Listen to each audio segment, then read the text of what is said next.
Hey, all my beautiful people. So I'm kind of getting the hang of how this YouTube thing works. So I want to talk about my first 3 days on my BBB&E Carnivore 75 Hard Challenge and how I've kind of failed at it. So this is going to be not something I talk about a lot on this channel. So let's just start day one. I think my starting weight for this challenge on day one, and you guys, my lowest weight has been 180 on carnivore, and my weight starting on day one was 192.2, which was weird because before this I was at about 186. So off to a not awesome start. So that morning I drank water in a mug because I decided I'm gonna quit caffeine, I'm gonna quit coffee, which has been really hard for me actually, surprisingly.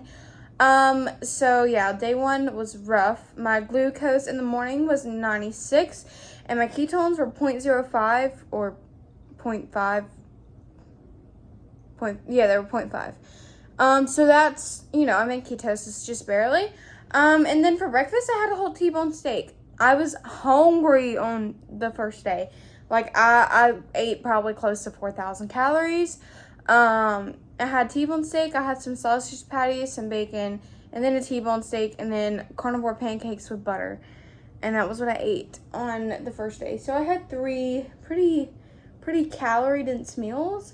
But I was tired. I was having a headache. I felt lethargic all day. And I really do think it was a caffeine withdrawal.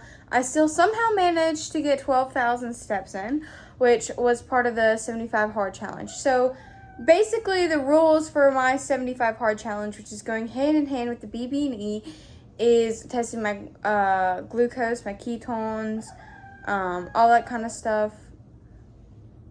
To get sunlight in, to walk 10,000 steps, to like read my Bible every day, do like intentional movement. It's not super out there, but it's definitely just healthy habits. So one of the big things for me why I decided this was I wanted to quit sweet taste, which is what Kelly Hogan is always recommending me to do and everybody in her group to do. And I never did it. So yeah.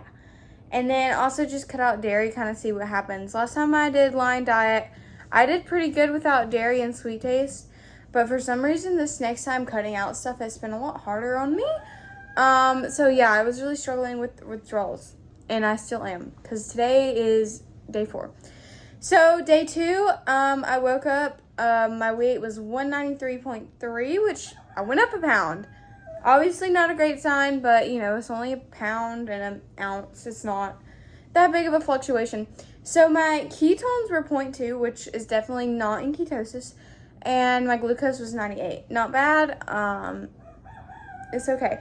So for breakfast, I had some sausage patties and some bratwurst, and then for dinner, I had Courtney Luna's cornbread with butter, and then I made a little salad crouton bacon gravy thing that was really good. Yeah, so that was day 2. I got all my steps in. I completed the whole thing, obviously. And then day 3, I had a power bowl for breakfast, and this is like Homestead House thing.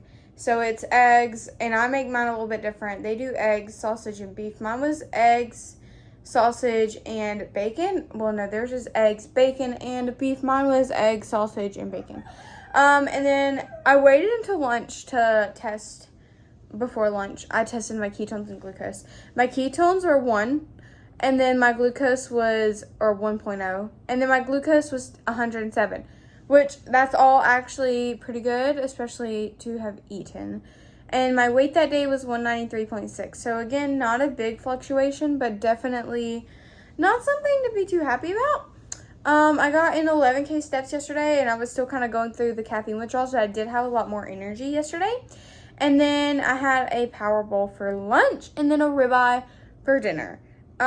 So I guess I'm making this video just kind of say what I'm going to change a little bit moving forward. So obviously, before this point, I had not been eating 3 meals a day. I kind of wanted to experiment with that, give it a couple of days, kind of see what happens. And the fact that my weight went up for like about, 6 pounds? That's a lot. yeah. So obviously, and then I just wasn't, I was actually sleeping pretty good, but, I wasn't waking up feeling good in the morning. And I don't know if that's the caffeine withdrawals or just eating so much. That's where I can't tell, because I know that if I eat late at night, I wake up and I don't feel great. So I'm kind of